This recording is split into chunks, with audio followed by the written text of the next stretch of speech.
mundinho pop! Nicole Fabrini aqui e esse é o Pop Fatos. Você já deve saber que a Selena Gomez acabou de lançar um documentário chamado Minha Mente e Eu. Tá disponível lá na Apple TV para quem é assinante. E é um documentário onde ela trata as questões de saúde mental, transtorno de bipolaridade dela, enfim, várias coisas são abordadas nesse documentário. Eu assisti e eu resolvi comentar aqui, trazer alguns detalhes a mais, a ideia de onde surgiu, algumas outras declarações que ela deu fora em algumas outras entrevistas e também detalhes e partes importantes do documentário eu vou comentar aqui. Então fica comigo, mas antes, deixa o like para mim agora no começo do vídeo, me ajuda muito. Me ajuda a divulgar, né? Ajuda esse vídeo a ser mostrado para mais pessoas. É assim que o YouTube entende que o vídeo é legal. Então, se você gostar, deixa o like e se inscreva no canal, porque é super importante. Eu preciso bater minha meta de membros para continuar produzindo conteúdo de cultura pop para você, tá bom? E também lá no Instagram e no TikTok, @perfilpopoficial. Tem conteúdo também, no Instagram eu posto todo dia notícias de cultura pop, famosos, celebridades, filmes, músicas. Então, me segue lá também, beleza? Tá preparado? Então, vem! Pop Fatos! Bora lá! Como surgiu a ideia desse documentário? A Selena contou que em alguns anos atrás ela foi para o México com alguns amigos fazer uma viagem, curtir lá, ficar de férias, mas que ela não estava muito naquele mood de socializar, de tomar umas tequilas. E aí ela resolveu ficar vendo uns documentários, ficar vendo uns filmes, até que ela assistiu o trailer do filme Madonna, Truth or Dare, que no Brasil se chama Na Cama com Madonna, que é um documentário de 1991 sobre, enfim, Madonna, os shows, enfim, sobre a vida da Madonna. Ela gostou muito do trailer, assistiu o documentário e ficou, assim, impressionada. Inclusive, ela conta que ela saiu lá na casa onde ela estava com os amigos e falou para todo mundo parar a festa, parar tudo para eles assistirem, porque era muito incrível. E aí, como Hollywood, gente, Hollywood é um ovo.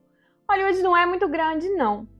O diretor desse documentário da Madonna, vamos chamar Na Cama com Madonna, né, que é o nome conhecido aqui no Brasil, o nome dele é Alec Keshishian. É muito difícil esse nome, mas espero estar pronunciando certo. Ele é libanês, né, sobrenome árabe. Ele era irmão do empresário da Selena Gomez. Então, o que ela fez? Ela ligou para ele e chamou ele para dirigir o clipe dela, Hands to Myself. Isso foi lá em 2015. Aí, a Selena, né, resolveu convidar, né, chamar ele, já que deu super certo a parceria dos dois no videoclipe, para ele fazer um documentário dela, né, da turnê dela, que ela estava planejando a turnê Revival, que seria para o próximo ano de 2016, então fazer uma coisa meio parecida com o que ele fez no Na Cama com Madonna. A princípio, ele não quis, assim, ele falou, já fiz uma coisa nesse estilo e não tô querendo não, mas depois ele acabou mudando de ideia, porque ele achou que seria interessante fazer um documentário sob a perspectiva de uma transição, né? De uma menina, de uma jovem artista praticamente recém-saída, assim, não tão recém, mas saída da Disney, se transformando em uma artista mais madura, uma mulher, né? Uma outra ótica, então ele acabou topando. Só que o Alec colocou uma condição para ela, porque ele estava meio que com medo o quanto ela deixaria ele realmente filmar. E ele falou, olha, para esse projeto dar certo, para a gente fazer, eu preciso de acesso total porque foi o que a Madonna me deu. Ela me deu acesso total, eu pude filmar tudo. E aí a Selena falou, ok, também vou te dar acesso total, pode filmar tudo. Ele ficou meio assim, falou, olha, você é muito jovem, você tem 24 anos, mas ela foi fiel, né, à palavra que ela tinha dado pra ele e realmente deu acesso a tudo. Ele conseguiu filmar tudo. E aí, o documentário, ele começou, então a ideia era começar nessa turnê, na turnê Revival, enfim. Só que muita coisa foi mudando, e aí resultou no My Mind and Me, Minha Mente e Eu, que é totalmente diferente da ideia inicial. Então vamos lá, já no documentário, ele começa em 2019, a primeira cena, mas logo é só uma introduçãozinha, ele vai para 2016, que é quando eles começaram mesmo as filmagens, quando ela tá prestes a estrear a turnê Revival. Então ela tá lá nos últimos ensaios, nos últimos ajustes, e ela tá assim completamente frustrada, completamente irritada, com muita insegurança. Tem algumas falas dela que chamam a atenção. Ela fala em um momento que o figurino dela tá parecendo um menino de 12 anos e que ela, na verdade, queria se parecer uma mulher. E aí outra coisa que ela fala muito com a equipe é dessa voz que tá na cabeça dela o tempo inteiro dizendo que ela errou, que tá tudo uma droga. Ela fala que durante os ensaios ela se olha no telão e se acha horrível, odeia tudo, e que isso suga a vida dela e que faz com que ela não queira se apresentar. Esse período coincide, aliás, é o período que ela acaba de terminar com o Justin e que ele acaba, logo depois do término, ele já começa a namorar com a Hailey, que depois virou a esposa dele. Então tem uma parte que ela fala que o que ela mais quer é se desvincular do passado, mas ele continua sempre voltando. E uma outra coisa que mostra, assim, que eu acho que é uma das partes assim, mais impressionantes, é o assédio intenso que ela começa a receber da mídia e dos paparazzi, porque ela já começa a fazer a turnê, então ela viaja para vários lugares. Então quando ela tá no aeroporto, quando ela tá indo nos lugares, sempre tem, assim, aqueles milhões de paparazzi atrás dela. E sempre, isso é uma coisa, assim, que quem assiste muito, quem tá mais por dentro dessa coisa de celebridades de Hollywood, vê. Quando a pessoa sai lá do carro dela, enfim, e que tá os paparazzis, eles não ficam só tirando fotos. Eles ficam provocando a pessoa. Eles ficam falando coisas absurdas porque eles não querem só a foto, né? Eles querem que a pessoa saia do sério e aí faça uma cena e isso renda fotos melhores, fotos mais caras, né?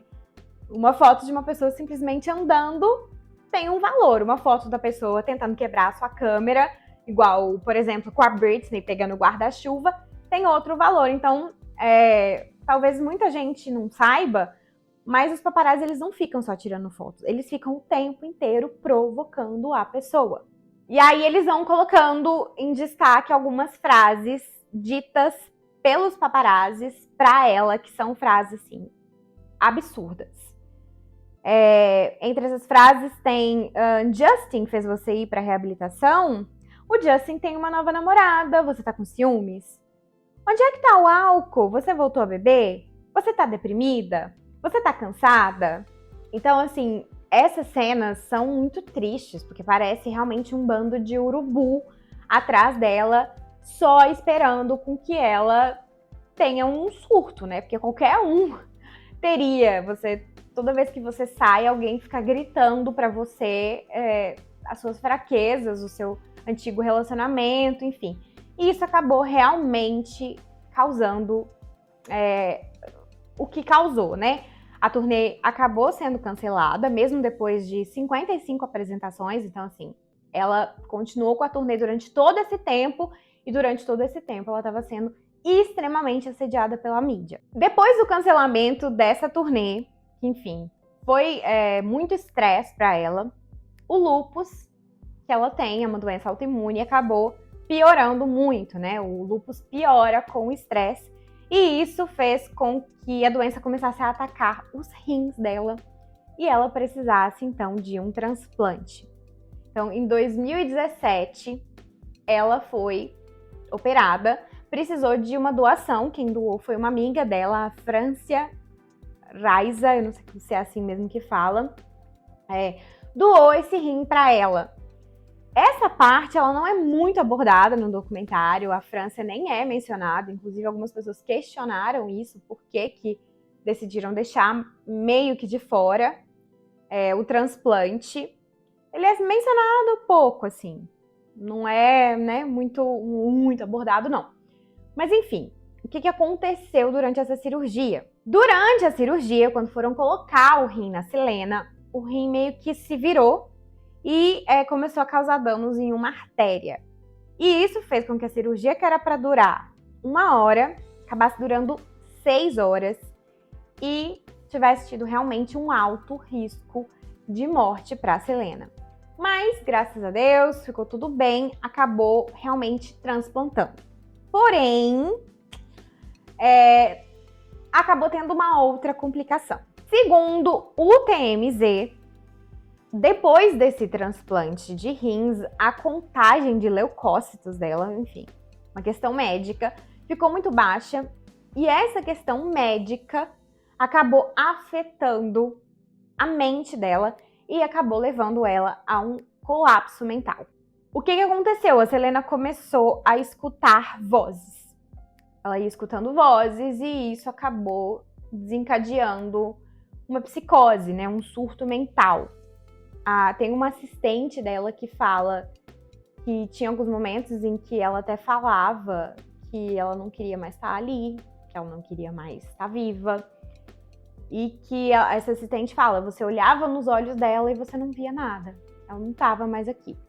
Enfim, esses surtos psicóticos, a equipe dela acabou levando ela, então, para um centro de tratamento. Nessa época, pelo que parece lá no documentário, a Selena não estava muito em contato com a mãe dela. Tanto que a mãe dela aparece no documentário e fala que ela ficou sabendo da internação da filha pelo TMZ, que é um site de notícias de celebridades. Eles ligaram para a mãe dela para perguntar sobre essa internação da Selena, se era verdade, enfim, né? Dar aquela checada. E ela não sabia. Ela não estava sabendo. Mas ela disse que nesse momento meio que a Selena tentava afastar ela, mas que ela ficou muito preocupada.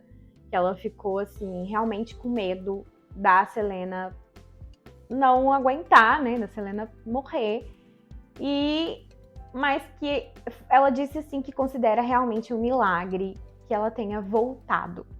Isso porque, até mais tarde, assim, tem um assistente que fala que quem viu ela nesse tempo, durante esse tratamento, quando ela estava internada, não reconhecia.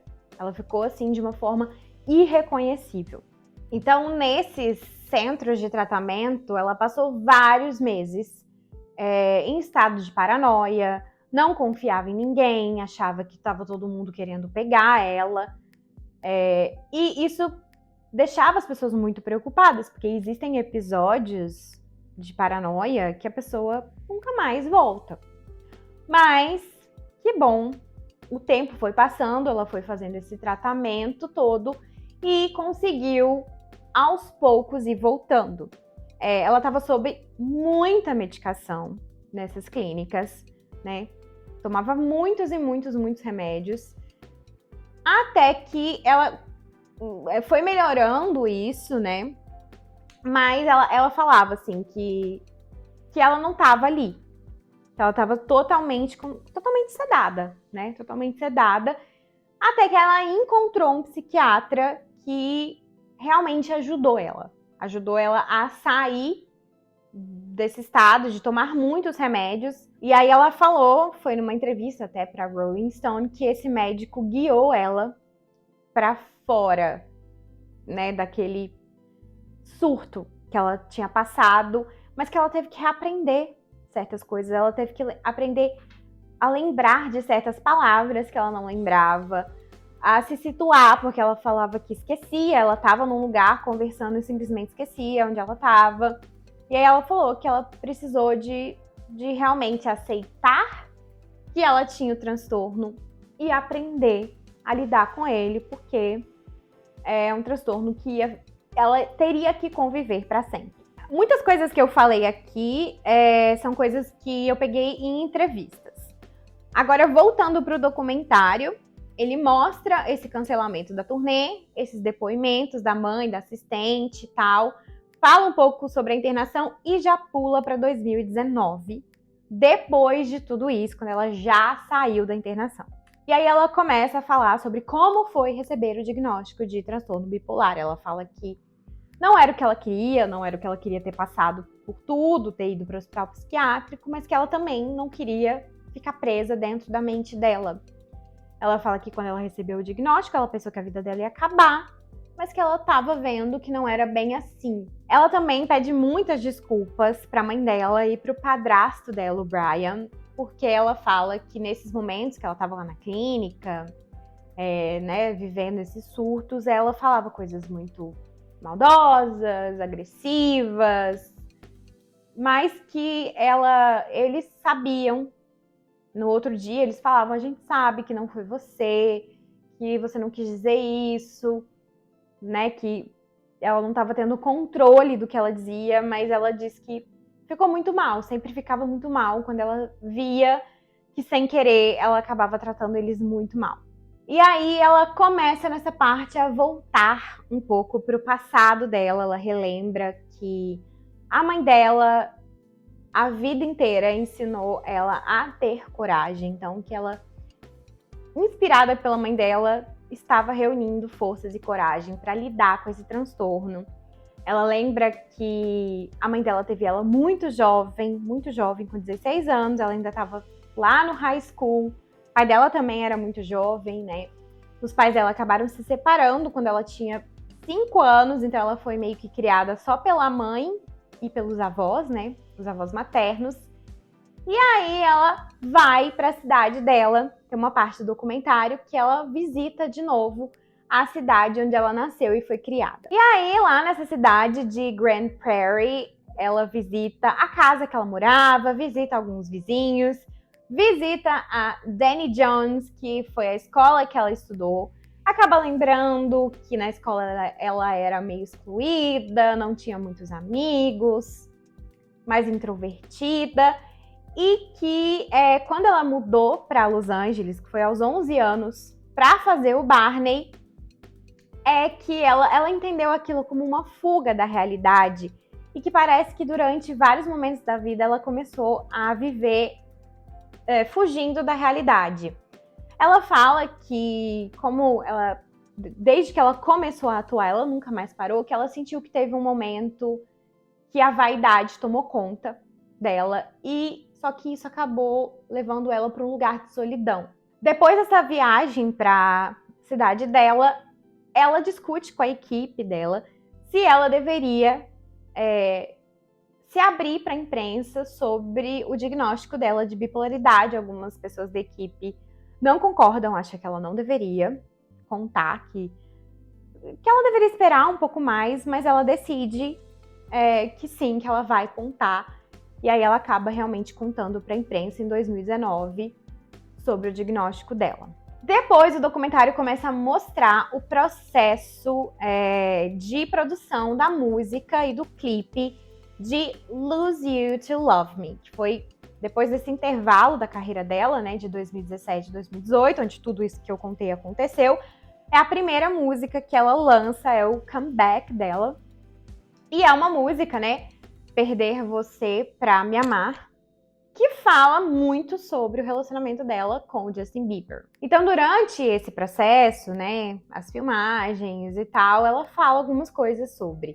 Ela fala que ela se sentia assombrada por um relacionamento que ninguém queria esquecer e que praticamente ninguém deixava ela esquecer, mas que no final das contas ela conseguiu superar e que ela não estava mais com medo.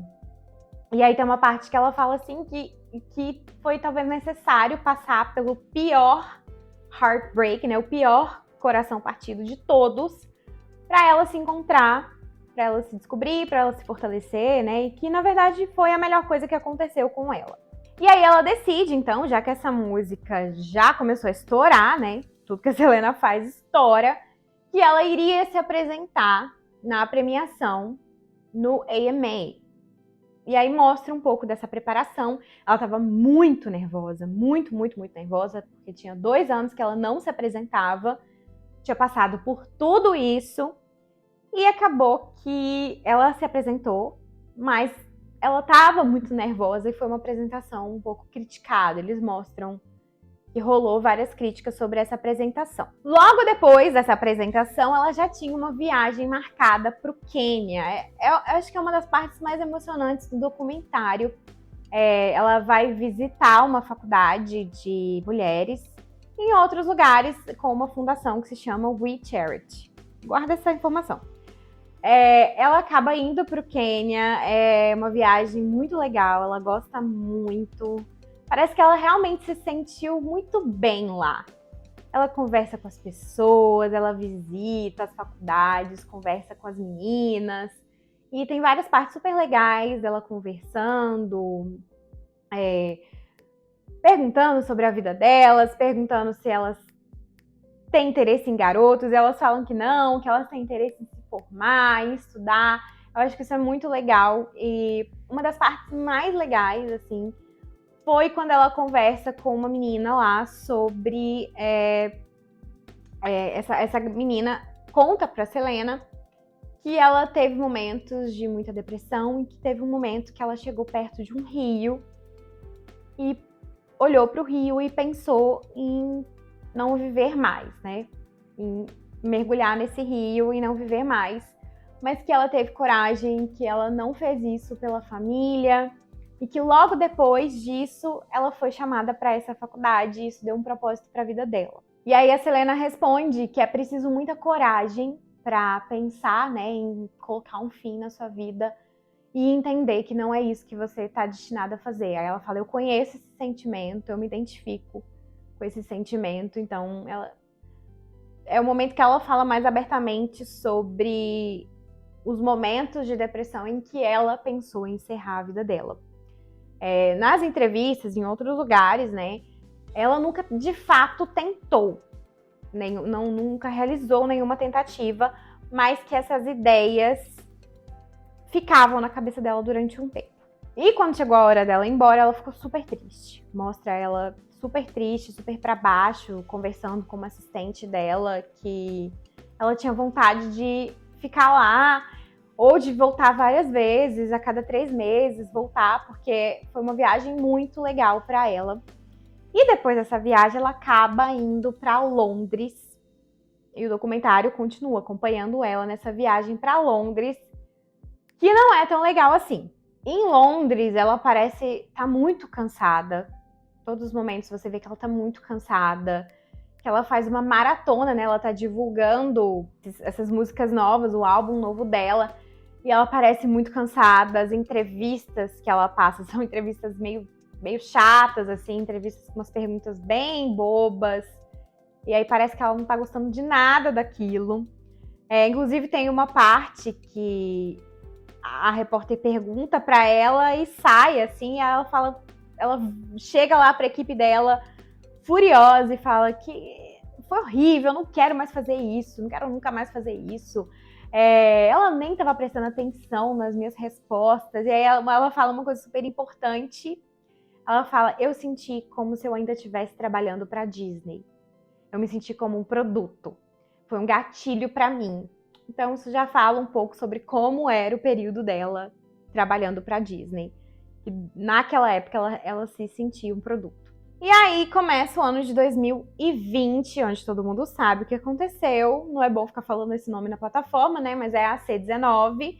Vem e ela acaba tendo que cancelar tudo, né? As questões de divulgação do álbum e ficar em casa. E esse começo da C19 parece ter sido bem difícil para ela, porque ela teve uma piora no lúpus. Mostra em alguns momentos ela chorando de dor, falando que tá sentindo muita dor. Tem uma outra questão, lembra que eu falei da We Charity? que é a organização que ela começou a fazer os trabalhos, que ela foi para o Quênia, que ela estava super empolgada em continuar indo, fazendo essas viagens. Então, estoura um escândalo, meio que de corrupção, então começa a ter vários problemas, então ela fica super triste, porque ela fica até com medo desses projetos que ela conheceu lá na África e que ela apoiou não acontecerem mais. Começa a rolar bastante coisa complicada nessa época. Uma parte muito marcante que aparece nessa altura do documentário é ela falando sobre a maternidade. Porque ela fala que ela trabalha desde muito novinha, desde os 11 anos, mas que tudo que ela queria era ter uma família. Que tudo que ela, se ela precisasse largar tudo, ela queria largar tudo e ser mãe, e ter filhos, ter uma família normal, como as pessoas normais. Ela fala que ela não queria ser super famosa, mas que já que ela é e que ela tem esse poder, né, essa voz que ela fala para milhões de pessoas, que ela usa isso, que ela queria usar isso para alguma coisa boa. E aí, sobre essa questão da maternidade, essa parte não é do documentário, é da entrevista da Rolling Stone. Ela fala sobre essa questão da saúde dela comprometer esse desejo. Ela fala também sobre a questão dos rins, que um rim doado, ele não é igual um rim normal, né? Ele tem um tempo, então que ela teria esse rim por mais ou menos 30 anos. Que depois, talvez ela vai precisar de um outro transplante. E por conta dos medicamentos que ela tomou, ela diz para Rolling Stones que ela provavelmente não vai poder engravidar. E isso deixa ela muito mal. Ela fala de uma visita que ela foi fazer para uma amiga que estava tentando engravidar, que quando ela saiu da casa dessa amiga, ela foi pro carro e começou a chorar de frustração, porque uma das coisas que ela mais quer é ser mãe e ela não vai poder gerar um filho. Mas ela disse que, mesmo assim, ela pretende ter filhos, isso vai acontecer de alguma maneira. E é mais ou menos nessa altura que o documentário se finaliza. A lição que ela deixa no final é que quando você está lidando com problemas de saúde mental, o mais importante é reconhecer que você tem aquilo, não ter vergonha. Uma das coisas que ela fala por último, que eu acho super legal, é que ela fala que ela tá sempre em progresso, né? Mas que ela é suficiente, ela é a Selena. E lá, né, os créditos finais fala sobre todo o trabalho que ela vem fazendo, de conscientização.